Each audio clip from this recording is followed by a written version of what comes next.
Welcome to Cheguvira Study Circle. Today we are discussing about Gsat 7. Gsat means geostationary satellite. It plays an altitude of 36,000 kilometers above the equator. It revolves around the same direction of Earth, that means west to east.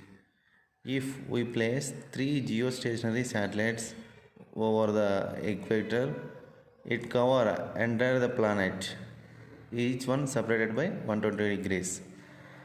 India's first military communication satellite Gsat 7 developed by ISRO. It is also called as Rukmini. The prime user is Indian Navy. It carries payloads of ultra high frequency C band and Ku bands. Gsat 7 footprint 2000 nautical miles over the Indian Ocean. It is an eye of China and Pak. Gsat 7 helped communication among its warship, submarines, aircraft, and land based system. Gsat 7 satellite replaces by Gsat 7R. ISRO will launch 2012. Thank you.